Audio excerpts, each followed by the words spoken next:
నమస్తే, welcome to media debate. This is మిత్ర.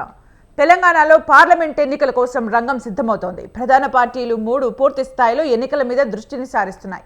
అధికార కాంగ్రెస్ పార్టీ ముందుగానే ఈ దిశగా అడుగులు వేసింది. మంత్రులనే నేరుగా నియోజకవర్గాలకు ఇన్ఛార్జీలుగా నియమించి గెలుపు బాధ్యతల్ని అప్పగించింది. ఎన్నికల వ్యవస్థను పూర్తిగా సమన్వయం చేసుకోవాలని ఆదేశించింది. బీఆర్ఎస్ పార్టీ తరపున అగ్రనేతలు కేటీఆర్, హరీష్ రావులు సమీక్షలు చేపట్టారు.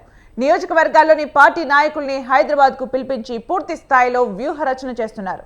బీజేపీ తాజాగా పార్లమెంటు స్థానాలను క్లస్టర్లుగా విభజించి ఇన్ఛార్జీలను నియమించింది. కేంద్ర హోంమంత్రి అమిత్ షాయే నేరుగా తెలంగాణ ఎన్నికల బాధ్యతల్ని పర్యవేక్షిస్తున్నారు. మరి పార్టీల వారీగా ఎన్నికల సన్నాహాలు ఎలా ఉంటున్నాయి, ప్రజల్లో ఏ మేరకు ఆదరణ కలుగుతోంది అన్న విషయాల్ని వాళ్ళ మీడియా డిబేట్లో చర్చిద్దాం.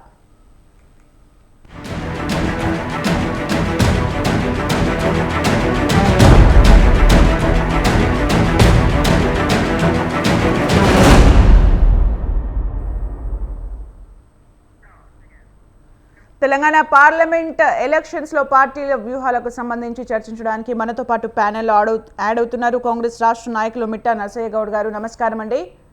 నమస్కారం. అలాగే బీఆర్ఎస్ రాష్ట్ర నాయకులు గంధం రాములు గారు. నమస్కారం అండి రాములు గారు.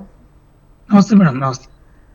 నరసయ్య గౌడ్ గారు, మీరు చెప్పండి. అంటే అధికారం చేపట్టిన తర్వాత కాంగ్రెస్ పాలన పైన డెఫినెట్గా ఇది డిపెండ్ అయి ఉంటుంది, పార్లమెంట్ ఎలక్షన్స్ పైన దీని ఎఫెక్ట్ ఉంటుంది అని అనుకుంటున్న తరుణంలో కాంగ్రెస్ వ్యూహాలు ఎలా ఉంటున్నాయి? 100 days కోసం అయితే అన్ని పార్టీస్ వెయిటింగ్. 100 daysలో మేనిఫెస్టో, పూర్తిగా మేనిఫెస్టో ఆర్ ఇప్పుడు చెప్పిన గ్యారంటీస్ ఏవైనా ఫుల్ఫిల్ చేస్తారా లేదా అని అన్ని పార్టీస్ వెయిటింగ్. అసలు 100 days కాకముందు నుంచే మాట్లాడుతూ ఉన్నారు. మరి కాంగ్రెస్ ఎలా ఉన్నాయి వ్యూహాలు, ఎలా ముందుకెళ్తుంది, ఎలా ఉంటుంది?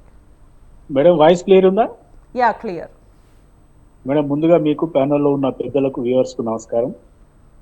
ముఖ్యంగా ఈ పార్లమెంటు ఎన్నికలు దగ్గర ఉన్నాయి కాబట్టే 100 రోజుల వరకు వెయిట్ చేయకుండా ఈ బీఆర్ఎస్ పార్టీ కానీ బీజేపీ పార్టీ కానీ అనవసరమైన విమర్శలకు దిగుతా ఉన్నాయి. ఎందుకంటే ప్రజలు కూడా అర్థం చేసుకున్నారు, అంటే వచ్చి నెల కూడా కాలేదు, మీరు ఇప్పుడేం విమర్శలయ్యా అని అందరూ కూడా అనుకుంటా ఉన్నారు. కానీ వాళ్ళకి ఏంటంటే తప్పనిసరి పరిస్థితులలో ఏం చెప్పాలనో తెలియని పరిస్థితులలో కేసీఆర్ అంటే పడుకొని ఉన్నాడు, హరీష్ రావు గారు, ఇక బీజేపీలో 2-3 ఉన్నారు. వాళ్ళు ఏదో విమర్శలకు దిగినట్టుగా వాళ్ళు ప్రయత్నం చేస్తా ఉన్నారు. కానీ ఒకటి క్లియర్ గా చెప్పే విషయం ఏంటంటే భారతీయ జనతా పార్టీకి 1-2కు మించే అవకాశం లేదు. వాళ్ళు పొర్లు దండాలు పెట్టినా వాళ్ళకు రావు.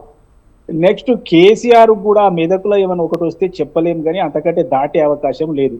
ఖచ్చితంగా కాంగ్రెస్ పార్టీకి 12 నుంచి 13 సీట్లు ఖచ్చితంగా ఎంపీ సీట్లు మేము గెలుచుకోబోతా ఉన్నాం. కాబట్టి ఇందులో అనుమానం పడవలసిన అవసరం లేదు. ఇక రెండో కీలకమైన విషయం ఏంటంటే వాళ్ళు ఆశపడుతున్న విషయం ఏంటంటే గెలుస్తాము మా టార్గెట్ ఇది అని అన్ని పార్టీలు చెప్తున్నాయి. బట్ దానికి ఒకటి ఉండాలి కదా, ఇది రీజన్ మేము గెలవడానికి.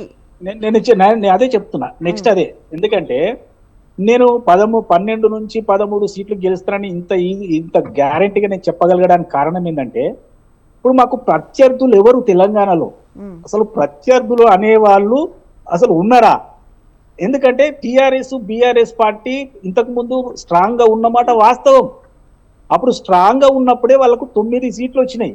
ఈ రోజు కేసీఆర్ మీద కేటీఆర్ మీద వాళ్ళ పార్టీ మీద నమ్మకము లేకనే వాళ్ళను ఈజీగా ఒక హైదరాబాద్ చుట్టుపక్కల 17 సీట్లు పక్క పెడితే వాళ్ళు 0కు వచ్చినట్టే లెక్క. కాబట్టి వాళ్ళకు వచ్చే అవకాశం లేదు. ఇక భారతీయ జనతా పార్టీ గురించి ఎంత తక్కువ మాట్లాడుకుంటే అంత మంచిది. ఎందుకు వస్తాయండి భారతీయ జనతా పార్టీకి? నువ్వు క్లస్టర్లు వేసుకుంటావా, నువ్వు ఎవరిని వేసుకుంటావు? అమిత్ షా డైరెక్ట్ వస్తాడా, మోడీ డైరెక్ట్, ఎవరు డైరెక్ట్ వచ్చినా మీరు చేసింది ఏమిటి? అసలు మీరు ఏం ప్రణాళిక ఇచ్చిండ్రు? తెలంగాణ రాష్ట్రానికి ఎన్నికలలో, కనీసం ఎన్నికలలో మీరు ఇచ్చినటువంటి మేనిఫెస్టో ఏంది? మోసపూరితమైన మేనిఫెస్టో. కేవలం మందకృష్ణ మాదిగ గారిని మోసం చేసి బుట్టలో వేసుకుంటే ఆ 15% ఓట్లు వచ్చినాయి తప్పితే బీజేపీ పార్టీలో ఎవరి ముఖం చూసి కూడా ఒక ఓటేసే పరిస్థితిలో లేదు.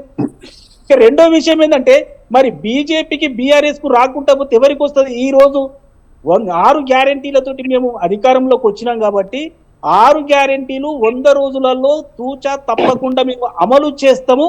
ఖచ్చితంగా 12 నుంచి 13 సీట్లు తగ్గకుండా మేము గెలవబోతా ఉన్నాము తెలంగాణ రాష్ట్రంలో. ఇక రెండో కీలకమైన విషయం ఏంటంటే పార్లమెంటు ఎన్నికల తరువాత బీఆర్ఎస్ పార్టీ అంతర్ధానం అయిపోతా ఉంది. ఎందుకంటే వాళ్లకు ఏ 1-2 వస్తే ప్రజలు అది కూడా మర్చిపోయే అవకాశం ఉంది. ఎందుకంటే తెలంగాణతో ఉన్నటువంటి పేగుబంధాన్ని వాళ్ళు తెలంగాణ రాష్ట్ర సమితి పోయి భారత రాష్ట్ర సమితి పెట్టుకున్నప్పుడే వాళ్ళు గొంగలు కలుపుకున్నారు. కాబట్టి ఇలా బీఆర్ఎస్ పార్టీ కానీ బీజేపీ పార్టీ కానీ తెలంగాణ వాళ్ళ స్టేక్స్ లేవు, వాళ్ళను నమ్మే ఏ ఒక్క నియోజకవర్గం కూడా లేదు. ఎందుకంటే మీరు మొన్న వచ్చినటువంటి ఓటింగ్ ప్యాటర్న్ చూడండి, ఏ ఏ నియోజకవర్గాలలో ఏమొచ్చినాయి అంటే భారతీయ జనతా పార్టీ హైదరాబాద్ లో చీల్చుకోవడం వల్లనే గెలవడం జరిగింది. అంతకు తప్ప బీఆర్ఎస్ కానీ బీజేపీకి కానీ ఓట్ షేర్ లేదనేది స్పష్టంగా మనకు అర్థమవుతుంది. కాబట్టి కాంగ్రెస్ పార్టీ 13 నుంచి 14 సీట్లు ఖచ్చితంగా మేము గెలుచుకొని తెలంగాణను మనం నెత్తిలో పెట్టుకొని గుండెల్లో పెట్టుకొని తెలంగాణ ప్రజలను మమ్మల్ని ఆదరిస్తారు. మేము వాళ్ళను అదే విధంగా అన్ని స్కీములు అమలు చేసి మేము కూడా ఆదరిస్తామని తెలియజేస్తా ఉన్నాం. రైట్, మనతో పాటు బీజేపీ రాష్ట్ర నాయకులు శ్రీవర్ధన్ రెడ్డి గారు కూడా యాడ్ అయ్యారు. నమస్కారం అండి శ్రీవర్ధన్ రెడ్డి గారు. నమస్కారం అండి. నమస్కారం అండి. రాములు గారు, మీరు చెప్పండి, అంటే బీఆర్ఎస్కి అసలు ఈసారి ఉనికి ఉండే ఛాన్సెస్ కూడా లేవని చెప్తూ ఉన్నారు, మీరేమంటారండి? సారీ, మళ్ళీ అండి ఏమంటున్నారు? మిమ్మల్ని కాదండి, రాములు గారిని క్వశ్చన్. స్వతంత్ర టీవీ ప్రేక్షకులకు, ప్యాన్ ఉన్న పెద్దలకు మీకు నమస్కారం మేడం. ఇప్పుడు మేము కన్ఫ్యూజ్లో ఉన్నప్పుడు ఊరు మన నరసన్న గౌడు ఏ పార్టీ, మన శివర్ధన్ రెడ్డి అన్న ఏంది కన్ఫ్యూజ్లో ఉన్నప్పుడు. ఎందుకంటే మొదటిదాకా బీజేపీలో ఉండే అన్న, మరి ఇప్పుడు కాంగ్రెస్ పార్టీ అంటే నేను కాంగ్రెస్ బీజేపీలో ఉన్నా. నువ్వు బీజేపీలో ఉన్నావా? నరసన్న సరే, ఇప్పుడు ఆ క్లారిటీ ఇప్పుడైతే ఉంది కదా, క్లారిటీ డిబేట్ వరకు అయితే మాట్లాడండి. ఏ పార్టీ అయితే అన్ని పార్టీస్ గురించి బీఆర్ఎస్ మాట్లాడాలి, బీఆర్ఎస్ కి అసలు లోక్సభలో సీట్స్ వచ్చే ఛాన్సే లేదంటున్నారు, దానికైతే సమాధానం చెప్పండి. మాకు మంచి క్లారిటీ ఇచ్చిన స్వాతంత్ర టీవీకి వందనాలు, చాలా సంతోషం మేడం. అయితే జయపజయాలు అనేది ఈ ప్రజాస్వామ్య దేశంలో కామన్ మేడం. గతంలో అపజయ పాలైనటువంటి అంశాలు చాలా ఉన్నాయి. ఎన్టీ రామారావు గారు, చంద్రబాబు నాయుడు గారు, ఇందిరాగాంధీ గారు కూడా ఓడిపోయిన పరిస్థితులు వేరేవి.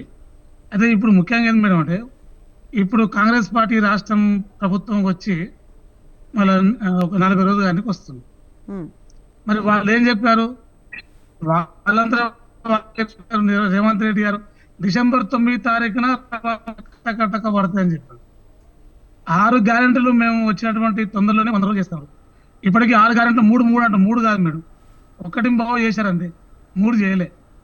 చేసింది ఆరోగ్యశ్రీ ఒకటి, తర్వాత బస్సు, దాంట్లోనే 2500 మహిళలకు ఇచ్చేటువంటి పెన్షన్ ఉంది. మళ్ళీ దాంట్లోనే మహిళలకు మళ్ళీ గ్యాస్ సంబంధించి ఉంది. గ్యాస్ ఇంకా ఒక కొలికి రాలేదు. మళ్ళీ వాళ్ళు టెక్నికల్గా చేస్తామో తెలియదు, అయోమయంలో ఉన్న పరిస్థితి వాళ్ళది.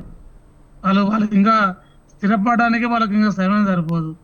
కానీ మాయ మాటలు చెప్పి తప్పుడు సమాచారంతోన, తప్పుడు విధానాలతోన అమలుగానే హామీలు ఇచ్చి ప్రజలను కన్ఫ్యూజ్ చేసి గద్దెనెక్కిన తర్వాత మరి చేయాల్సినటువంటి అంశాలు వదిలేసి మళ్ళీ మమ్మల్ని అయినటువంటి పరిస్థితి.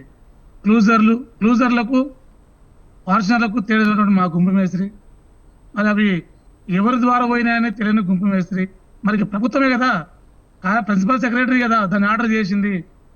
అవన్నీ కూడా మర్చిపోయి మరోసారి అంటే బడ్జెట్ లేదు, మేము ఇవ్వలేము, మా చేత కాదు అనేటువంటి పదాలు వాడకుండా ఇంకా దొంగలుగా, ఇంకా అవినీతి పరులుగా, ఇంకా ఏదో స్కీములు అరెస్టులు చేస్తాం, లోపడేస్తాం మాట్లాడుతున్నారు మేడం. ఇవన్నీ కాదు. రైట్, ఓకే రాములు గారు, మరి పార్లమెంట్ ఎలక్షన్స్ కి సంబంధించి బీఆర్ఎస్ ప్రజల్లోకి ఏం తీసుకెళ్లబోతోంది, సమీక్షలు నిర్వహిస్తోంది, ఎలాంటి విషయాలు తెలుస్తూ ఉన్నాయి? అక్కడికి వస్తాం. అంటే ఇవన్నిటిని కూడా ఓటమిని ఏం జరిగింది, తర్వాత రేపేం చేయాలన్నటువంటి ఆలోచనతో మేము గత నెల 5వ తారీఖు నుంచి పార్లమెంటు నియోజకవర్గాలుగా మేము సమీక్ష సమావేశాలు, జరిగేటువంటి అంశాలు, ఈరోజు మెదక్ జిల్లా, నిన్న మహబూబ్నగర్ నియోజకవర్గం పార్లమెంటు, మొన్న నారకర్ల పార్లమెంట్, ఇట్లా అనేకంగా అన్నిటి మీద తీసుకుని సమీక్ష చేసుకున్న తరుణంలో మరి ఈ 40 రోజులకు ఇప్పటికీ ప్రజల్లో ఒక ఆలోచన ఏర్పడింది. ఎందుకంటే మరి ఎప్పుడు లేని విధంగా కరెంటు ఎప్పుడు పోకుండా ఉండే, ఇప్పుడు కరెంటు పోతుంది నుంచి. ఇంతవరకు రైతు బంధు ఇంకా పడలేదు, చాలా మంది పెన్షన్ రాలేదు. కాబట్టి ఈ అంశాలు కూడా రేపు లోక్సభ ఎన్నికల్లో మరి వారు ఏం చెప్తారని చూస్తున్నాం. మనం 100 రోజులు అన్నారు. 100 రోజులు అంటే మరి రేపు మార్చి 21కి 100 రోజులు అవుతుంది. మార్చి 21 వరకు ఈ 6 గ్యారెంటీల్లో మొత్తం మేనిఫెస్టోలో ఉన్నది 420 మేనిఫెస్టో వాళ్ళు పెట్టినటువంటి అంశాలు 420. దాని ఇంగ్లీష్లో 420 అంటే వాళ్ళు జబ్బలు దర్చుకుంటున్నారు కాంగ్రెస్ వాళ్ళు. 420 రైట్ అనేది రాములు గారు ఓన్లీ కాంగ్రెస్ ఒక్కటే ప్రత్యర్థి, బీజేపీ గురించి ఏం మాట్లాడరా? బీజేపీ అయితే బీఆర్ఎస్ కి ఓట్ వేసినా అది వేస్ట్, పార్లమెంట్ ఎలక్షన్స్ కి సంబంధించి మా ప్రత్యర్థి మాత్రం కాంగ్రెస్ అని చెప్తోంది బీజేపీ. మీరేమంటారు అసలు బీఆర్ఎస్ బీజేపీ వర్షన్? బీజేపీకి ఈ రెండో దాపం 10 సంవత్సరాలు అవుతుంది బీజేపీ ఓటేసి. బీజేపీ నుంచి 4 ఉన్నారు పార్లమెంట్ సభ్యులు, ఒక కేంద్ర మంత్రి గారు ఉన్నారు. ఏం చేశారు? తెలంగాణకి ఏమి ఇచ్చారు? తెలంగాణ ప్రాంతానికి ఈ గడ్డకి ఏం తెచ్చారు? వీటి మీద ఉంది మేడం. ఇప్పుడు విభజన చట్టాల్లో ఉన్నటువంటి అంశాలు ఒక్కటి కూడా అమలు పరచలేదు.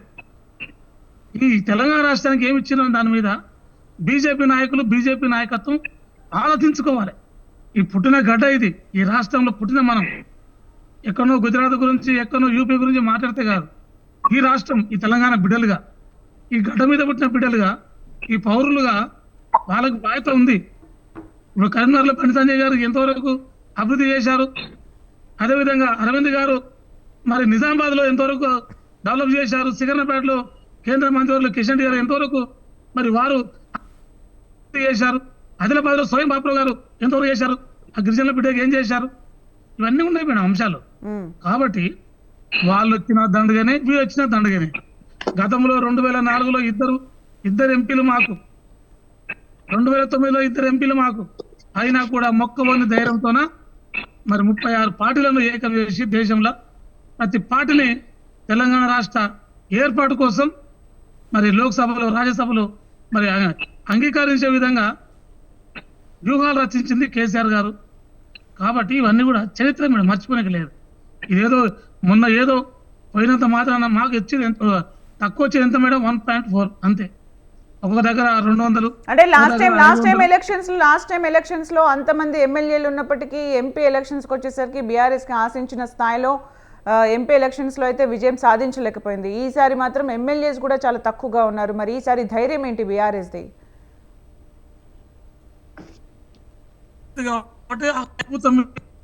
కొంత సానుభూతి అనేది ఉంటుంది, కేంద్ర ప్రభుత్వం మీద సానుభూతి అనేది ఉంటుంది. అది ఏదైనా చేస్తే ఒక ఆలోచనతోనే ఉంటుంది, దాని వైపు ఉండేటువంటి ఆలోచన ఉంటుంది. కానీ ఇప్పుడు మా మాదిరిగానే, ఇప్పుడు తెలంగాణ రాష్ట్ర మాదిరిగానే కేంద్రంలో కూడా 10 సంవత్సరాల నుంచి సుదీర్ఘంగా బీజేపీ పార్టీ ఉంది. మరి మొన్న 4 గెలిపించారు. గెలిపించినప్పుడు వాళ్ళు ఏం చేశారు చూస్తున్నారు ప్రజలు. రేపు వాళ్ళు ఓటింగ్ పోయినప్పుడు అడుగుతారు కదా మేడం, అడిగినప్పుడు ఏం చెప్తారు వాళ్ళు? ఇవన్నీ ఉన్నాయి మేడం. రైట్, ఓకే అండి. శ్రీవర్ధన్ రెడ్డి గారి దగ్గరికి వెళ్దాం. శ్రీవర్ధన్ రెడ్డి గారు నమస్కారం అండి. నమస్కారం అండి. అలాగే ప్రముఖ రాజకీయ విశ్లేషకులు వివి రావు గారు కూడా యాడ్ అయ్యారు. నమస్కారం అండి వివి రావు గారు. నమస్తే మేడం. నమస్తే అండి, మీరు మాట్లాడండి శ్రీవర్ధన్ రెడ్డి గారు.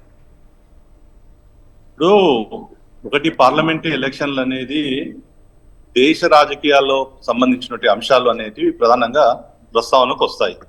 సో దాంట్లో నరేంద్ర మోడీ గారు, భారతీయ జనతా పార్టీ ఎన్డీఏ కూటమి వర్సెస్ విపక్షాలుగా ఈరోజు ఒక ఐఎన్డీఏ కూటమిగా ఏర్పడేటువంటి రాహుల్ గాంధీ నేతృత్వంలో కూటమి మధ్యలో జరిగేటువంటి ఎన్నికలుగా ఇవాళ ప్రజలు చూస్తారు.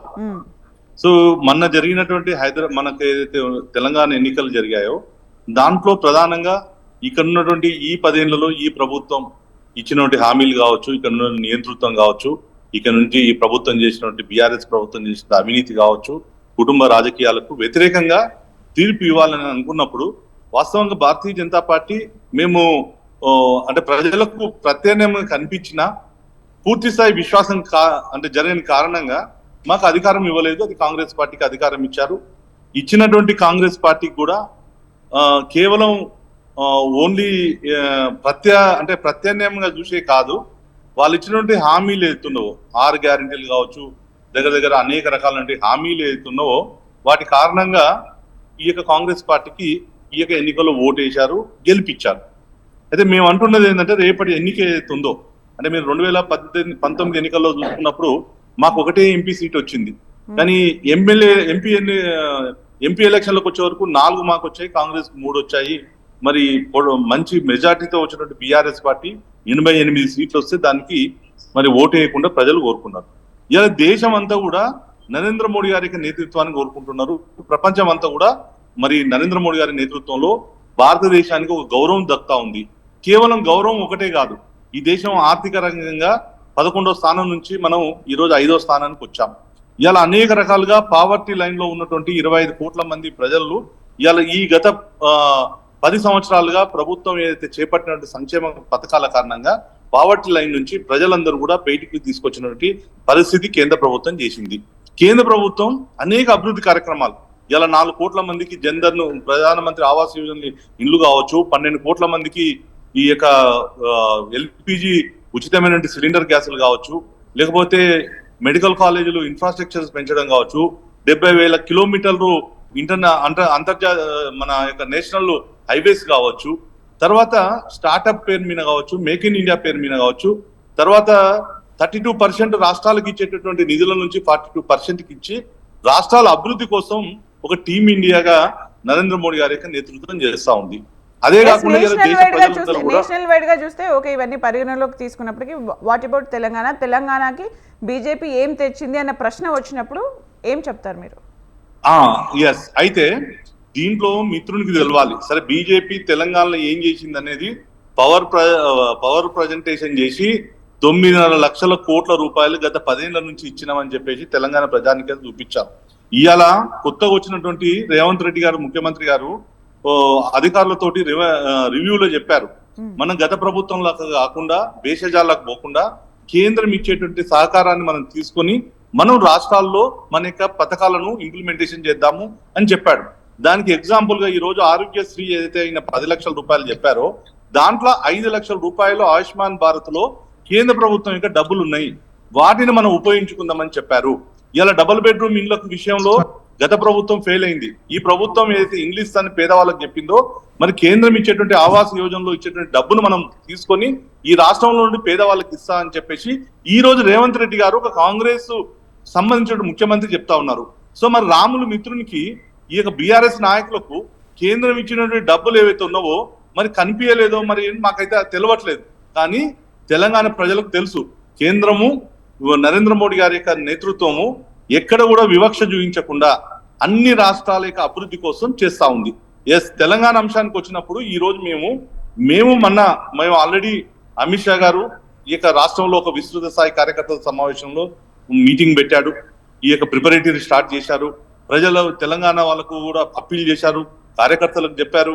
ఇలా భారతీయ జనతా పార్టీ మరి గతంలో 6% ఉన్నప్పుడు 2018 ఎన్నికల్లో మనం 22%కి వచ్చాం 19 ఎన్నికలకు వచ్చినప్పుడు.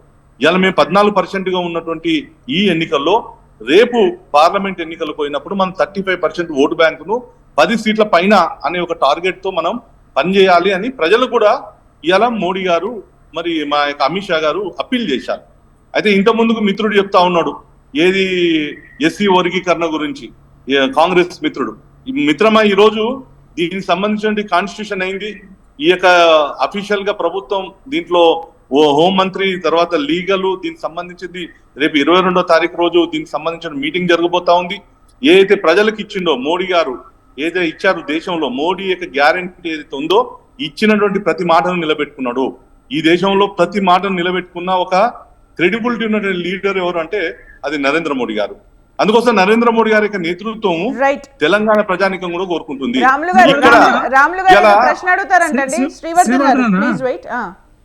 శ్రీవర్ధన్, ఈ తెలంగాణ రాష్ట్రంలో 82 లక్షల జనాభా గల మాదిగలకు 1996లోనే ఉషా మేరా కమిషన్ ఆల్రెడీ రిపోర్ట్ ఇచ్చింది, జస్టిస్ పున్నయ్య కమిటీ రిపోర్ట్ ఇచ్చింది. మరి అవన్నీ ఉన్న తర్వాత చైనీకి ఏం ప్రాబ్లం? అదే బ్రదర్, మీరు ఏమంటారంటే నువ్వు ఇంత ముందు మాట్లాడినావు కదా, ఒక నిమిషం, నాకు అర్థమైంది, అర్థమైందంట. ప్లీజ్ వెయిట్, నాకు అర్థమైంది. నేను చెప్తున్నా, నువ్వు ఇంత ముందు ఒక మాట అన్నావు కదా, మాకు 2 ఎంపీలు ఉంటేనే మేము మొత్తం సాధించామని. మీ 2 ఎంపీలతో నుంచి సాధించడానికి కాలేదు. ఒక బలమైనటువంటి ప్రతిపక్షం ఈ భారతీయ జనతా పార్టీ తెలంగాణ రాష్ట్రం కోసం అండగా నిలబడ్డది కాబట్టి తెలంగాణ రాష్ట్రం సాకారమైంది. 69లో ఉద్యమం జరిగింది. ఆ రోజు బలమైనటువంటి వినండి మిత్రమా, ఆ రోజు బలమైనటువంటి బలమైనటువంటి ప్రతిపక్షంగా ఆ రోజు భారతీయ జనతా పార్టీ లేదు. 69లో ఆ రోజు జనసంఘం మేము బలంగా లేం కాబట్టి ఆ రోజు తెలంగాణ సాకారం కావాల్సిన తెలంగాణ ఇన్ని రోజుల తర్వాత అయ్యిందంటే దీనికి కారణం ఏంటి? ప్రధానం అంటే ఇక్కడ భారతీయ జనతా పార్టీ తెలంగాణ ప్రజల ఆకాంక్షను మనం అర్థం చేసుకున్నాం కాబట్టి ఇక్కడ తెలంగాణ వచ్చింది. అంటే ఒక రాజ్యాంగ పరమైనటువంటి ప్రక్రియ ద్వారా తెలంగాణ రాష్ట్రం ఏర్పడ్డది. ఇలా ఏదైతే కమిటీలు ఉన్నావో, ఇలా ఎస్సీ వర్గీకరణకు గత కమిటీలు ఏవైతే ఉన్నావో, రిపోర్ట్స్ ఏవైతే ఉన్నావో, ఈ రోజు కేంద్ర ప్రభుత్వం ఒక కాన్స్టిట్యూషన్ ప్రకారంగా చేయాల్సినటువంటి విభజనకు ఏదైతే ఉందో దానికి సంబంధించి మేము మాట ఇవ్వట్లేదు, ఓట్ల కోసం చేయట్లేదు. ఈ దేశంలో ఏదైతే ఒక దీర్ఘకాలికంగా సమస్యలు ఉన్నావో, 370 articles right okay okay okay ఒకసారి వివి రావు గారి దగ్గరికి వెళ్దాం. ప్లీజ్ వెయిట్ ఒక్క నిమిషం విను. ఓకే మీ టైం ఒక నిమిషం విను. ఈ రోజు దేశంలో మీరు ఓట్ల కోసం చూస్తారు, బీజేపీ ఓట్ల కొరకు చూడదు. ఈ దేశంలో సుదీర్ఘకాలంగా నువ్వు ఒక నిమిషం విను. ఈ దేశంలో సుదీర్ఘ కాలంగా 370 ఆర్టికల్ తో ఈ దేశానికి ఇబ్బంది జరిగితే దానికి పరిష్కారం చేశాడు. 500 సంవత్సరాల నుంచి ఈ దేశంలో కొట్లాడుతున్నటువంటి అయోధ్య సమస్యకు పరిష్కారం చూపించాడు నరేంద్ర మోడీ గారు. ఏదైతే ఆటవిక చట్టం ఏదైతే ఉందో ట్రిపుల్ తలాక్ చట్టాన్ని తీసుకొని వచ్చేసి ఇలా మహిళలకు రక్షణ ఇచ్చాడు నరేంద్ర మోడీ గారు. అందుకోసం ఏదైనా భారతీయ జనతా పార్టీ మాటలతో కాదు, 27 మందిని కేబినెట్ మినిస్టర్లోకి ఇలా బీజేపీ ఓబీసీలను తీసుకున్నది. 12 మంది మహిళలు మినిస్టర్లను కేబినెట్ లో తీసుకున్నది. ఇలా మహిళా రిజర్వేషన్ బిల్లును తీసుకొచ్చింది. అదే విధంగా ఎస్సీ ఎస్టీలకు 12 మంది మంత్రులను తీసుకున్నది. అంటే బీజేపీ సామాజిక న్యాయాన్ని ఈరోజు సబ్కా సాత్ సబ్కా వికాస్ మాటలతో కాదు, చేతులతో చూపిస్తుంది. అదే ఈ తెలంగాణలో చూపిస్తారు. రాములు గారు మీకు మళ్ళీ టైం వచ్చినప్పుడు మాట్లాడండి. వివి రావు గారి దగ్గరికి వెళ్దాం. Please wait. వివి రావు గారు మీరు చెప్పండి. అంటే ఇప్పుడు పార్టీలు లోక్సభ ఎలక్షన్స్ కి సన్నద్ధమవుతున్నాయి. ఒకసారి ఒకవైపు బీఆర్ఎస్ చూస్తే నియోజకవర్గాల వారీగా సమీక్షలు నిర్వహిస్తోంది. ఇక కాంగ్రెస్ పార్టీ మంత్రులను ఇన్ఛార్జీలుగా పెట్టింది. ఇప్పుడు కొత్తగా ఇన్ఛార్జీలను బీజేపీ కూడా నియమించింది. స్వయంగా కేంద్ర మంత్రి అమిత్ షానే పర్యవేక్షిస్తూ ఉన్నారు. ఈ పార్టీల పరంగా చూస్తే ఎట్ ద సేమ్ టైం సామాజిక పరంగా చూస్తే తెలంగాణలో ఎలాంటి పరిస్థితులు ఉన్నాయి సార్? ఇప్పుడు మొన్ననే మనము తెలంగాణలో అసెంబ్లీ ఎలక్షన్ రిజల్ట్స్ చూసాం. మనం అభివృద్ధి అనేది ఈ రోజు ప్రజలు అభివృద్ధిని ఒక సూచికగా తీసుకోవడం లేదండి. ఎందుకంటే గత 10 సంవత్సరాల్లో కేసీఆర్ గారు ఇచ్చిన ప్రభుత్వంలో చాలా అభివృద్ధి నీళ్లు కానీ నిధులు కానీ ఇవన్నీ లెక్కలు చూపించారు. కానీ ప్రజలకు ఓన్లీ అభివృద్ధి అనేది ఈ రోజు మంత్రం కాదు. అసలు కేసీఆర్ గారు ఇచ్చిన హామీల ముందట కాంగ్రెస్ వాళ్ళు ఇచ్చింది చాలా తక్కువ, 6 హామీలు ఇచ్చారు. ఆయన చాలా ఎక్కువ హామీలు ఇచ్చాడు. 10 ఏళ్లలో అభివృద్ధి మంత్రం, అభివృద్ధితోనే అన్ని అయిపోద్ది అనేటువంటి ఒక, కానీ ప్రజలు ఈ రోజు 10 సంవత్సరాలు పాలన తర్వాత ఎవరు ఇచ్చేటువంటి ఈ అభివృద్ధి మోడల్ మీద ఓట్లు వేసే పరిస్థితి కనపడలేదు. ప్రధాన కారణం ఏంటంటే ఒక పక్కన అభివృద్ధి చెప్తూనే ఇంకో పక్కన యాంటీ ఇన్కంబరెన్స్ అంటే హేట్రేడ్ ఓట్ అంటారు. ఇది ఎట్లా అంటే ఇప్పుడు ప్రజలు కోరుకునేది ఏంటంటే ఓన్లీ అభివృద్ధి కాదు, అభివృద్ధితో పాటు ప్రజలు కోరుకునేది ఏంటంటే ఒక పాలనలో పారదర్శకత కోరుకుంటా ఉన్నారు. ఈ రోజు పాలనలో పారదర్శకత అన్నప్పుడు ఎమ్మెల్యేల విషయంలో ప్రధానంగా మనం చూస్తా ఉన్నాం. ఇవాళ ఆయన మీద కోపం కొద్దీ ఈయన మీద ఓట్లేసుడు, ఈయన మీద కోపం, ఆ టైప్ ఆఫ్ రాజకీయం ఎక్కువ నడుస్తా ఉంది. గత పాలనలో కావచ్చు, ఇప్పుడు పాలనలో కావచ్చు, రేపు పార్లమెంట్ ఎలక్షన్స్ తర్వాత కూడా మీరు చూడబోయేది ఏంటంటే ప్రధానంగా ప్రజలు ఈ రోజు ఎవరికి ఆకలి చావులు లేవు.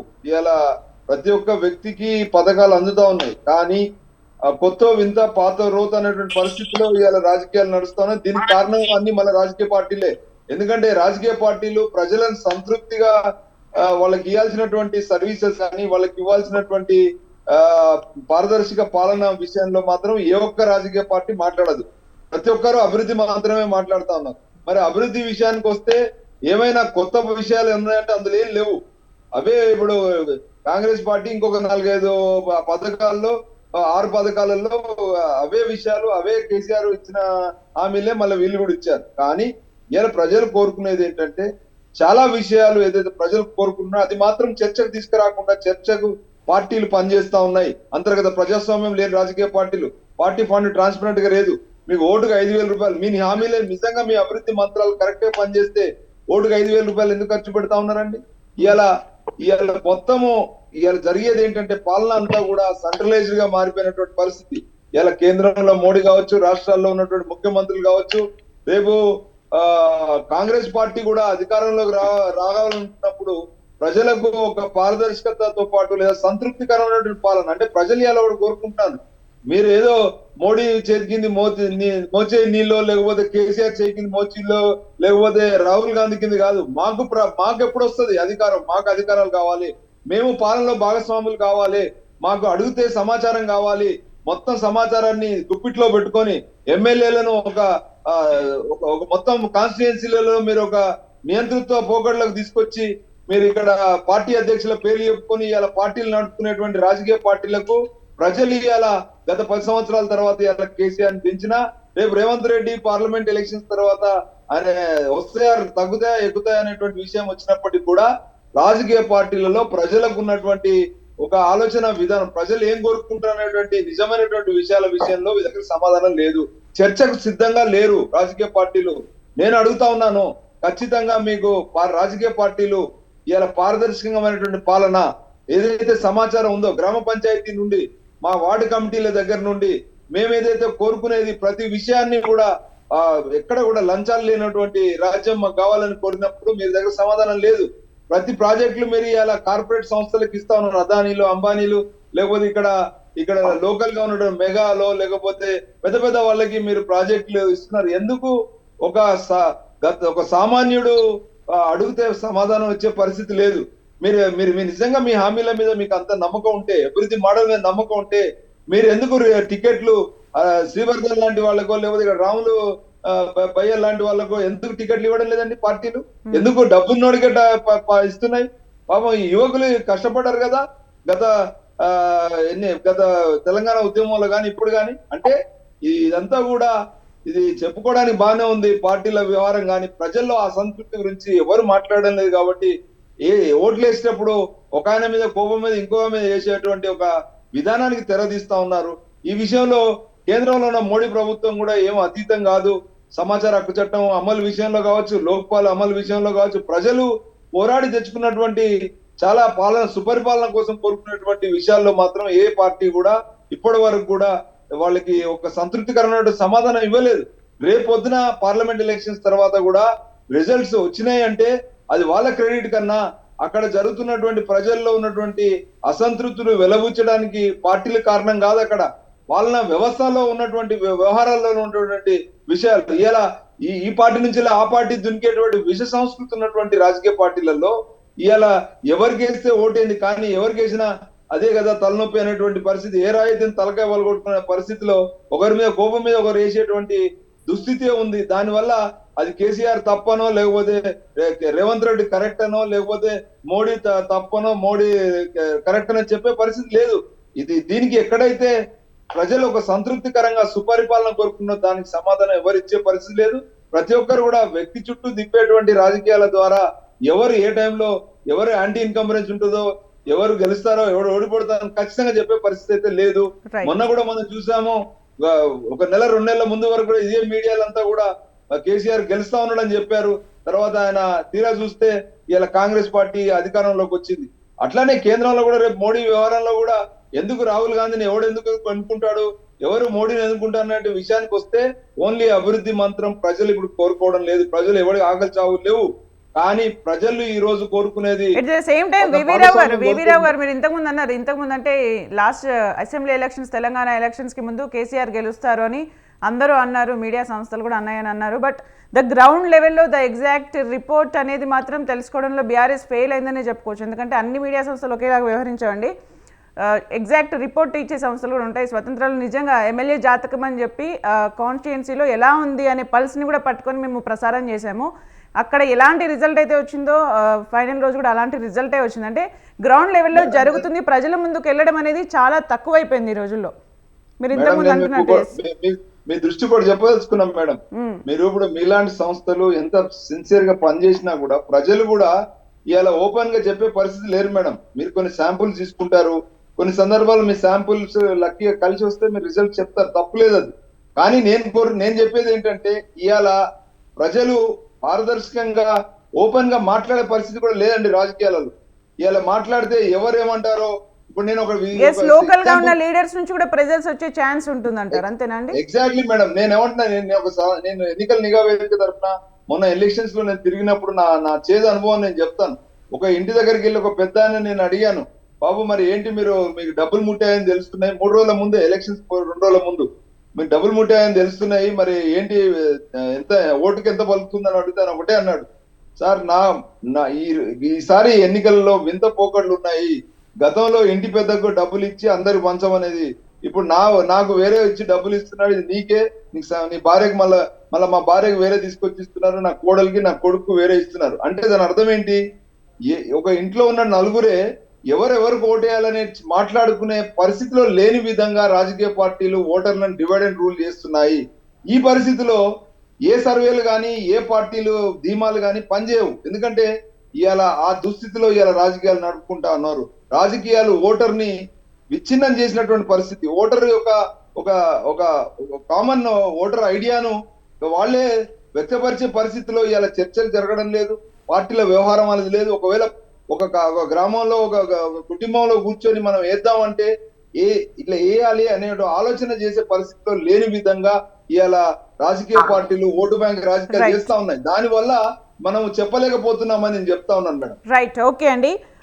నర్సయ్య గౌడ్ గారు చాలా క్లియర్గా, వివి రావు గారు చాలా క్లియర్గా, అంటే ప్రస్తుతం ఉన్న రాజకీయాలు ప్రజల పల్స్కి సంబంధించి చాలా క్లియర్గా మాట్లాడడం జరిగింది. మీరేమంటారు? అట్ ద సేమ్ టైం ఇంతకుముందు మాట్లాడిన వాటిల్లో కూడా 40 days అయిపోతుంది కాంగ్రెస్ పరిపాలన, మరి ఇంకా 60 daysలో గ్యారంటీస్ని పూర్తి చేయాలని చెప్పి కూడా చెప్తూ ఉన్నారు. మీరేమంటారు?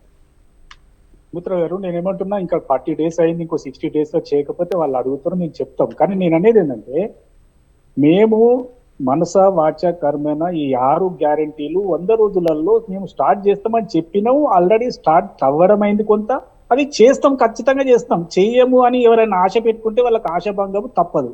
ఇక రెండో ముఖ్యమైన విషయం ఏంటంటే, ఇప్పుడు జరగబోయేటి పార్లమెంట్ ఎన్నికలు. పార్లమెంట్ ఎన్నికలలో అక్కడ ఆలోచన విధానం ఎట్లుంటుందంటే, కేంద్రంలో ఏ ప్రభుత్వం రావాలి అంటే, ఇటు మోడీ ప్రభుత్వమా, రాహుల్ ప్రభుత్వమా, కాంగ్రెసా, బీజేపీ అనే దాని మీదనే ఓటర్ల యొక్క ఆలోచన విధానం డిపెండ్ అయి ఉంటది. అంతే తప్ప ప్రాంతీయ పార్టీ, దట్టు రీసెంట్ గా ఓడిపోయిన ప్రాంతీయ పార్టీ అయినటువంటి బీఆర్ఎస్ మీద ఎవరు కూడా ఆలోచన చేయరు. ఎందుకంటే వారు బలంగా ఉండి సారు కారు 16 ఢిల్లీలో సర్కార్ అని చెప్పినప్పుడే ఆయనకి 8, 9 వచ్చినాయి.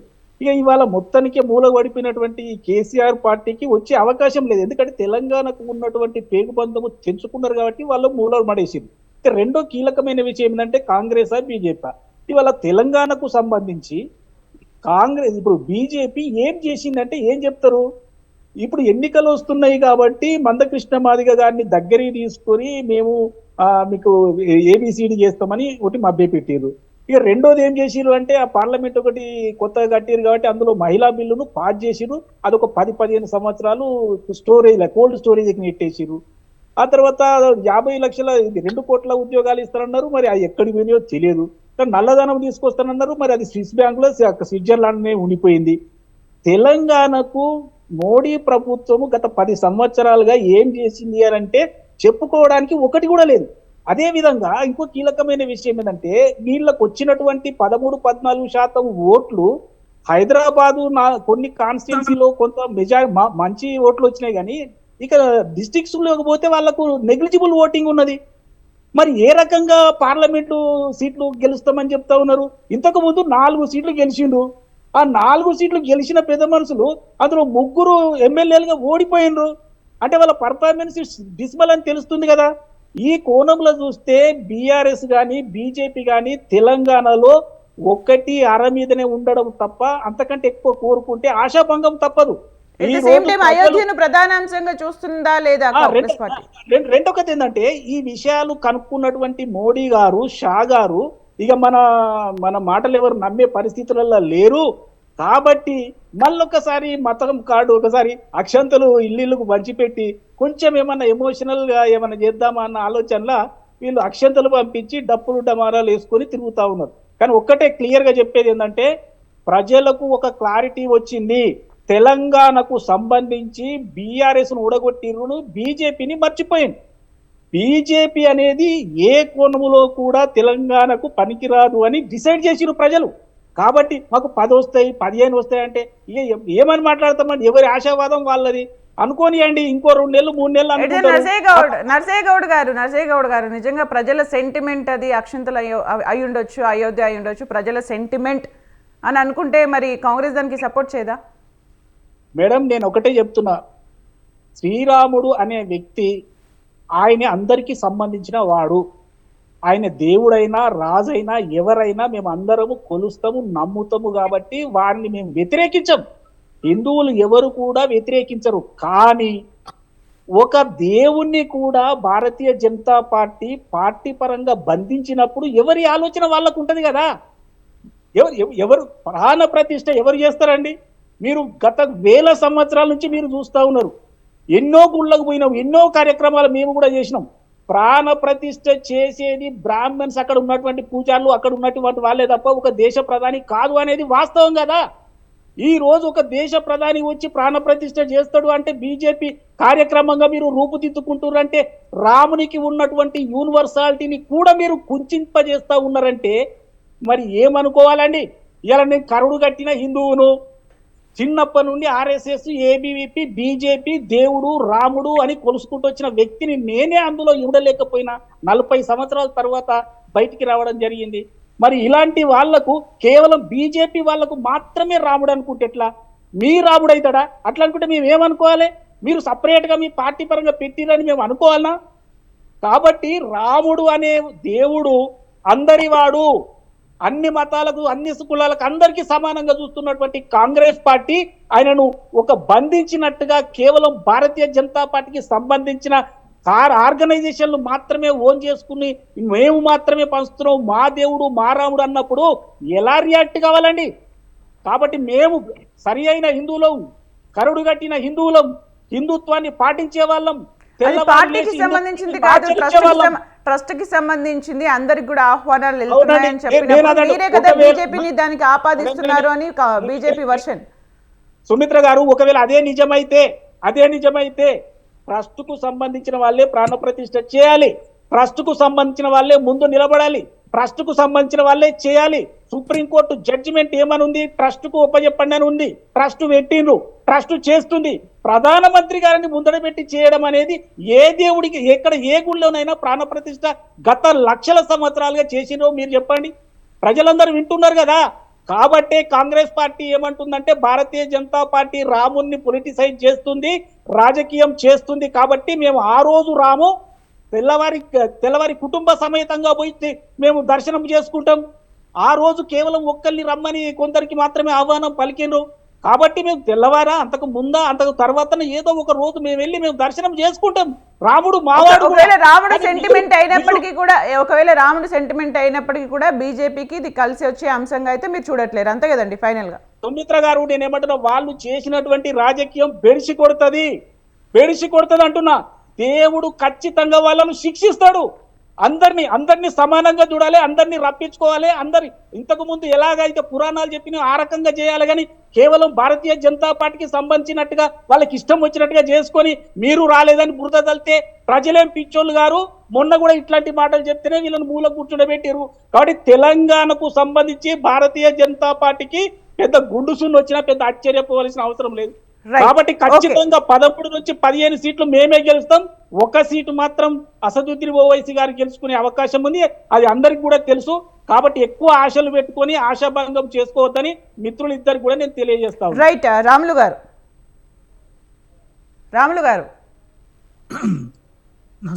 నర్సన్న గారు లౌకికవాదంతో మాట్లాడుతూ చాలా సంబరంగా ఉంది మేడం.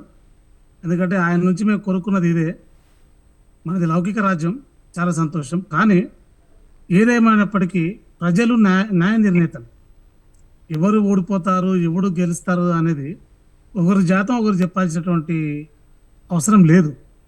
కానీ ఈ ప్రజాక్షేత్రంలో ప్రజాస్వామ్య పార్టీలుగా, ప్రజాస్వామ్య రాజ్యంలో గుర్తింపు పొందినటువంటి పార్టీలుగా ఎవరైనా పోటీ చేయొచ్చు. పోటీలో ఉండాల్సినటువంటి అవసరం ఉన్నది. ప్రజలు ఎవరికి ఓటేస్తారో వాళ్ళకే ఓటేస్తారు. కానీ వీళ్ళకు గుండుస్తున్నా వాళ్ళకు ఏమి రావు, బీఆర్ఎస్ పార్టీ పని అయిపోయింది, బీఆర్ఎస్ లేదు అంటే కాంగ్రెస్ పార్టీ ఏమి గొప్పగా పాదయాత్రలు చేసి గొప్పగా చేసి వచ్చిందేం లేదు. ఏదో మేము 10 సంవత్సరాలు ఉన్నటువంటి సుదీర్ఘంగా ఉన్నాం కాబట్టి కొంత మా మీద వ్యతిరేకత వల్ల వాళ్ళు ఎక్కడ దిక్కులేక వాళ్ళు ఓటేసిండ్రు వచ్చిండ్రు, ఓకే. కానీ అదే సంపూర్తిగా మెజార్టీ అంటే వాళ్ళకు ఒక 105, 100 పైన వస్తే సంపూర్ణ మెజార్టీ అంటారు దాన్ని. కాబట్టి ఇప్పుడే జబ్బలు కొట్టుకోవాల్సిన అవసరం లేదు. ఎందుకంటే ప్రజలు అన్ని గమనిస్తుంటారు, అన్ని చూస్తుంటారు. ప్రజలు గత 40 రోజుల నుంచి అంటే డిసెంబర్ 7వ తారీఖు నుంచి ఇప్పటి వరకు కూడా తెలంగాణ ప్రాంతాన్ని మర్చిపోయినటువంటి దాఖలు. మరి తెలంగాణకు సంబంధించినటువంటి వనరు తీసుకుపోయి కాంగ్రెస్ జాతీయ పార్టీకి అంకితం చేసినటువంటి అంశాలు. మొన్న మణిపూర్లో జోడో న్యాయయాత్ర ప్రారంభోత్సవంలో బస్ ఎవరిదండి? TS09 AG 6055. ఇది తెలంగాణది. చూడండి, సొమ్ము ఒకరిది, సోకు ఒకరిది. ఏ విధంగా ఉందండి పరిస్థితి? కాబట్టి ప్రజలు గుడ్డి తెలంగాణ, ఎడ్డి తెలంగాణ కాదు, గమనిస్తూనే ఉన్నారు. కాబట్టి మేమేం చెప్తున్నామంటే మా ఆలోచనలు మాకున్నాయి, మా విధానంతో మేము పోతున్నాం, మాకున్నటువంటి వ్యూహాలతో మేము పోతున్నాం. మొన్న జరిగింది తప్పు, దాన్ని సరి చేసుకుంటూనే మేము వెళ్తున్నాం. ఈరోజు కూడా మెదక్ జిల్లాకు సంబంధించింది. Right, coming to the parliament elections, అసలు ప్రజలు మాత్రం బీఆర్ఎస్ ని చూడరు, అది కాంగ్రెస్ వర్సెస్ బీజేపీ గానే చూస్తారు. ప్రైమ్ మినిస్టర్ దృష్టిలో పెట్టుకుని ఎలక్షన్ లో పార్టిసిపేట్ చేస్తారు, అక్కడ బీఆర్ఎస్ ఎక్కడ కనిపించదు అని చెప్తున్న ప్రధాన పార్టీలకు మీరేం చెప్తారండి సమాధానం? ఇప్పుడు ప్రైమ్ మినిస్టర్ అంటే కూడా ఆయన కూడా ప్రజాస్వామ్య పద్ధతిలో ఓటుదారు వచ్చినోడే. ఆయన ఏం పైకి వచ్చిన దేవుళ్ళు ఎవరు కాదు. రేపు ఏం జరుగుతుంది ఏందనేది ఎవరు జాతకం ఎవరు చెప్పలేరు గ్యారంటీగా. కాబట్టి అట్లా అనుకున్నప్పుడు 2009లో కొడంగల్లో ఓడిపోయినటువంటి రేవంత్ రెడ్డి గారు మళ్ళీ మల్కాజిగిరిలో గెలిచారు. హుజూర్ నగర్లో ఓడిపోయినటువంటి ఉత్తమ్ కుమార్ రెడ్డి గారు మరి నల్గొండ ఎమ్మెల్యేగా గెలిచారు. గెలుపు ఓటములు ఒక నిర్ణయిస్తే కాదు మేడం, ప్రజలని నిర్ణయిస్తారు. ప్రజలు మొన్న ఏం చేశారు? అది ఏ పార్టీ అయినా ఇచ్చారు, తీసుకున్నారు, తాగారు, తినారు, ఎవరికి అర్థం కాలే. వచ్చే సభలకు జనం చూసి అన్ని పార్టీలో మేము అందరం సభలు కొట్టుకున్నాం, కానీ చేయాల్సిన పని చేసింది. కాబట్టి మేము ఏమంటున్నాం మేడం అంటే మేము అన్ని నియోజకవర్గాల్లో పోటీ చేస్తాం. మేము చేసినటువంటి సేవ కూడా ఉంది, మేము చేసిన అభివృద్ధి కూడా ఉంది, ప్రజలు కూడా ఏం మర్చిపోలే. కాబట్టి మాకున్నటువంటి ఓటు బ్యాంకు మాకుంది. ఖచ్చితంగా మేము ఎక్కువ గెలిచేటువంటి అంశాలు ఉన్నాయి. ఆ అంశాల మీదనే మేము సమీక్ష చేసుకుంటూ ఎక్కడ లోపాలు ఉన్నాయి, ఎక్కడ ఇబ్బంది అయింది, ఎవరితో ఇబ్బంది అయింది అని కూడా తెలుసుకొని వెళ్తున్నాం. మేము చాలా అన్ని విషయాల మీద అవగాహనతో వెళ్తున్నాం మేడం. ఎస్, అలాగే రాములు గారు, మీరు ఇంతకుముందు ఒక మాట అన్నారు, కాంగ్రెస్ ఇచ్చిన హామీలను చూసే ప్రజలు ఓటేశారు అని చెప్పి మీరు ఒక మాట అన్నారు. మరి దానికి వివి రావు గారు కూడా ఏమన్నారంటే కేసీఆర్ కూడా చాలా హామీలు ఇచ్చారు, బీఆర్ఎస్ కూడా హామీలు ఇచ్చింది, కానీ హామీలను చూసే పరిస్థితుల్లో ప్రజలు లేరు అని చెప్తున్నారు. మీరేమంటారు? ఒకటి మేడం, అసలు కాంగ్రెస్ పార్టీ ఒక 1 month అంటే దాదాపు 28 daysలో భూమికి వచ్చేసింది. అంతకుముందుకు లేకుండే 6 గ్యారెంటీలు అనేది జనాలకు కూడా ఎవరికి అర్థం కాలే. కాకపోతే అంటే సుదీర్ఘంగా ఉంది కాబట్టి 15 నుంచి ఉంది కాబట్టి మార్పు చేస్తే బాగుంటుంది అన్న ఉద్దేశంగా చేశారు. కానీ ఇప్పటి వరకు కూడా 6 గ్యారెంటీలో మొత్తం కలిపితే 420 అంశాలు ఉన్నాయి. 420 అంశాలు ఉన్నాయి మొత్తం. ఒక ఆడపిల్ల పెళ్ళి అయితే ₹1,00,000, ఒక స్కూటీ, 100 days లో పూర్తి చేయకపోతే అప్పుడు క్వశ్చన్ చేయమని చెప్పారు. ఒకవేళ రాములు గారు ఇంకొక క్వశ్చన్ ఇక్కడ స్టేట్ లో వ్యతిరేకత ఉంది, దాన్ని కాంగ్రెస్ క్యాష్ చేసుకుంది అని అనుకుంటే సెంట్రల్ లో ఏం జరగబోతుందని మీరు అనుకుంటున్నారు? బీఆర్ఎస్ పార్టీకి సంబంధించి ప్రజలు ఏం కోరుకుంటారని మీరు అనుకుంటారు? ఒకటి గమనించాలి మేడం, ఇప్పుడు అప్పుడంతా ఈజీగా లేదు సెంటర్లో. ఇప్పుడు కూడా ఎన్డీఏ కూటమి దానికన్నా కూడా ఇండియా కూటమి కూడా పనిచేస్తున్నారు. నితీష్ కుమార్ గారు, మిగతా మమతా బెనర్జీ గారు, స్టాలిన్ గారు, వారు వారి ప్రాంతంలో, వారి రాష్ట్రంలో వాళ్ళ ప్రయత్నం వాళ్ళు చేస్తూ ఉన్నారు. మరి ఇప్పుడు చెప్పాల్సి వస్తే కూడా 10 ఏళ్ళ సుదీర్ఘంగా ఈ దేశంలో బీజేపీ పార్టీ ఉంది, అది కూడా చూస్తున్నారు. రేపటి నాడు ప్రజలు మార్పు కోరాలి అన్నప్పుడు ఎవరు అతిథులు గారు, ఓటమికి గెలుపుకు ఎవరు అతిథులు గారండి, అది కాలం నిర్ణయిస్తుంది. రైట్. కాబట్టి మేము ఏమంటున్నాం మేడం అంటే బీజేపీ పార్టీ ఉంది. ఇక మేము ఏదైనా ఈ అక్షంతల విషయము రామ మందిరం గురించి మాట్లాడితే మమ్మల్ని తిడుతున్నారు, బొందుగాలు హిందువులు తిడుతున్నారు, మా మీద అదొక అభండం ఉంది.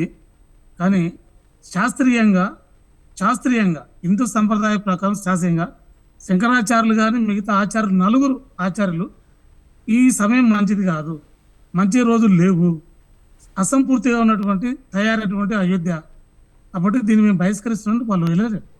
అదొక అంశం. అంటే గతంలో కూడా అసంతృప్తిగా ఉన్న ఆలయాల్లో ప్రాణ ప్రతిష్టలు జరిగాయి, తర్వాత కూడా డెవలప్మెంట్ చేశాయని కూడా కొంతమంది ముందుకు వచ్చి చెప్తున్నారు. కానీ ఇక్కడికి వచ్చేసరికి ఆచార్యులు మేడం, పండితులు వాళ్ళు. ఇప్పుడు రాముని విగ్రహం పెట్టేది పండితులు, వారి జాతకాలు, వారి సమయాలు, వాళ్ళకు ఉన్నటువంటి విధులు అంటారు, అవన్నీ చూసి పెడతారు.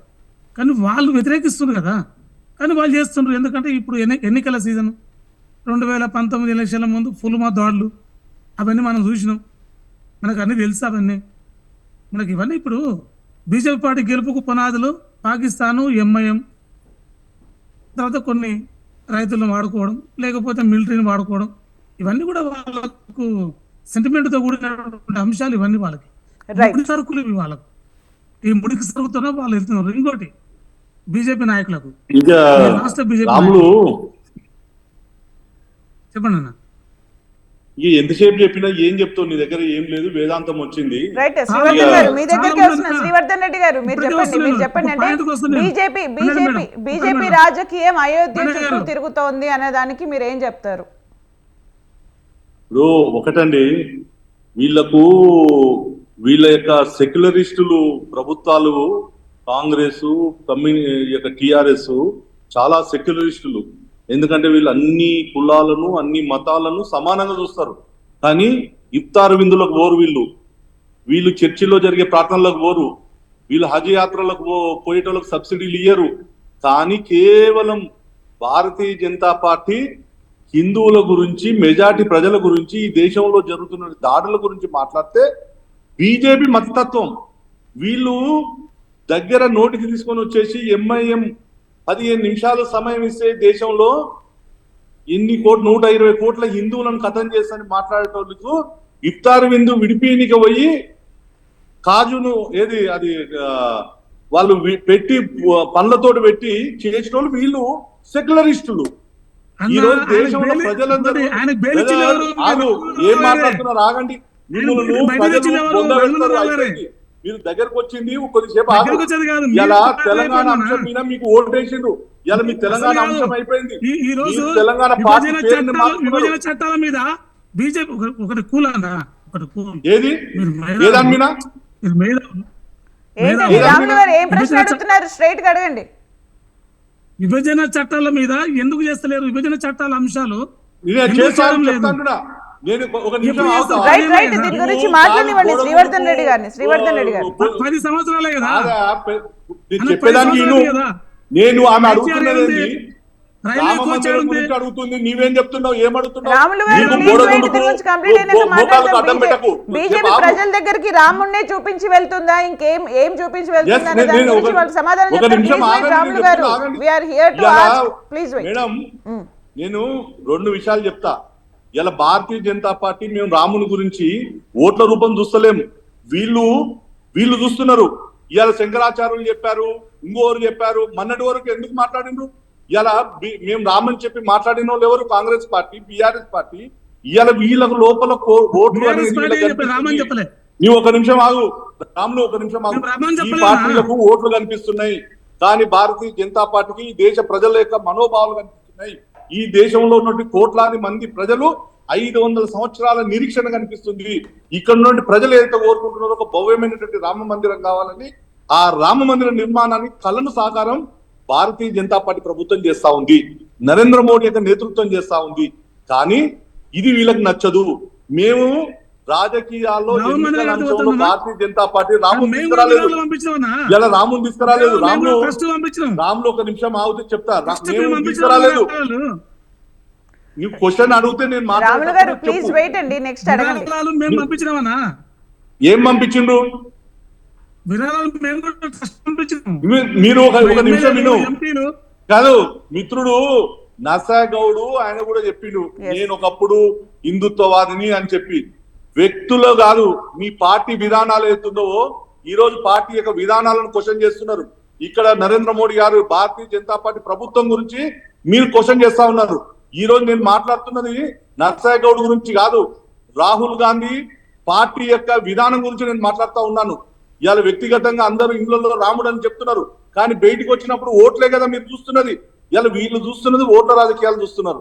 కానీ భారతీయ జనతా పార్టీ ఇంతకుముందు చెప్పినట్టుగా 500 సంవత్సరాల నుంచి నిరీక్షణ కేవలం భారతదేశమే కాదు, ప్రపంచంలో నుండి హిందువులు హిందూ సంస్కృతిని ఈ రోజు ఎవరైతే ఫాలో అవుతున్నటువంటి అనేక దేశాల్లో కూడా ఇవాళ రాముని యొక్క ఆలయం కోసం అందరూ ఒక ఆనందోత్సవాల్లో ఈ రోజు ప్రపంచం అంతా కూడా భారతదేశం వైపు చూస్తా ఉంది. సో దీంట్లో నువ్వు వస్తావా రావా అది నీ ఇష్టం.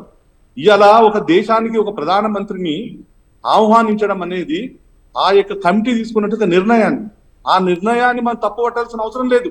సోమనాథ ఆలయము ఏదైతే ఈ దేశంలో జరిగినటువంటి దాడులు మనం చదువుకున్న పుస్తకాల్లో మనం చూసాం.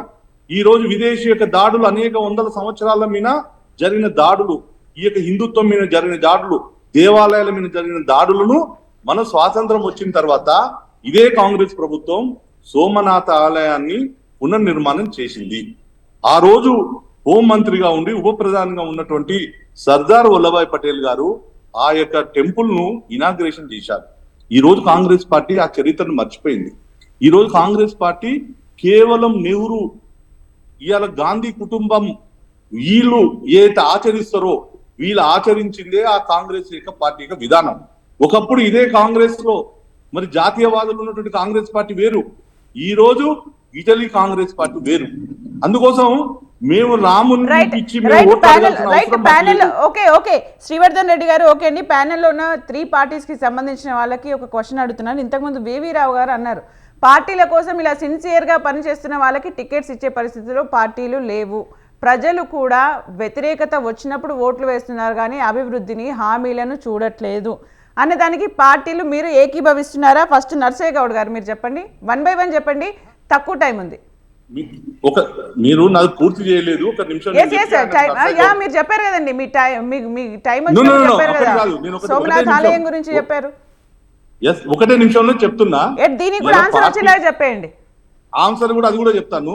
ఇలా పార్టీ ఏదైతే ఉందో కాంగ్రెస్ పార్టీ బీజేపీ ఎక్కడుందని కాదు, బీజేపీ మీకు ఇంత ముందుకు ఎగ్జాంపుల్ చెప్పిన 6% ఉన్నప్పుడే 2019 ఎన్నికల్లో 22% ఇచ్చి 4 సీట్లు ఇచ్చింది. ఇవాళ దేశ ప్రజలు మోడీ గారిని కోరుకుంటున్నారు. రాజకీయాల పక్కన వదిలిపెడతాం. ఇదే రాములు గారు డిబేట్ అయిన తర్వాత ఏం కోరుకుంటారంటే ఈ దేశానికి నరేంద్ర మోడీ ఉంటేనే ఇక్కడ హైదరాబాద్ లో గల్లీలో మనం సేఫ్ గా ఉంటామని చెప్పేసి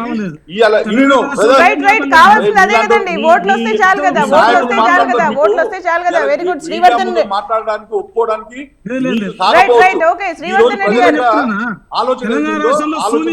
రైట్. దీనికి ఆన్సర్ చెప్పాలండి, మీరు ఏకీభవిస్తారా లేరా? Just yes or no.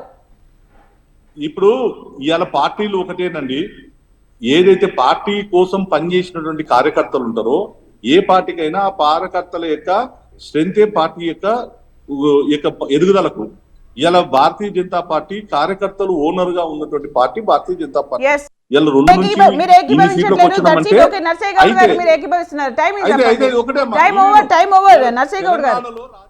మీరు ఏకీభవిస్తారా లేరా? Just yes or no. ఇలా ప్రత్యర్థిగా ఉన్నటువంటి పార్టీలు. శ్రీవర్ధన్ రెడ్డి గారు మీ టైం అయిపోయిందండి. నర్సయ్య గౌడ్ గారు ఎస్ ఆర్ నో చెప్పండి, రాములు గారు ఎస్ ఆర్ నో చెప్పండి. It's time to close. Yes or no, ఏకీభవిస్తారా లేదా? తప్పకుండా మేడం, ఎందుకంటే వివి రావు గారు మా గురువు గారు, వారు ఎప్పటి నుంచి మమ్మల్ని చూస్తున్నారు. ఎస్, ఏకీభవిస్తారు మీరు. మీరు చెప్పండి Narsaiah Goud garu. What about you Narsaiah Goud garu? అవకాశం కల్పించాలనేటువంటిది ఒక ఆలోచన మంచిదే. ఎస్ ఓకే, టైం అయిపోయింది. ఓకే అండి, థ్యాంక్ యూ అండి. నర్సయ్య గౌడ్ గారు, శ్రీవర్ధన్ రెడ్డి గారు, రాములు గారు, మీ టైంని కేటాయించి డిబేట్లో పార్టిసిపేట్ చేసి మీ వర్షన్స్ ని క్లియర్ గా తెలియజేసినందుకు. ఇది వాళ్ళ mid day debate. News updates coming up. Stay tuned.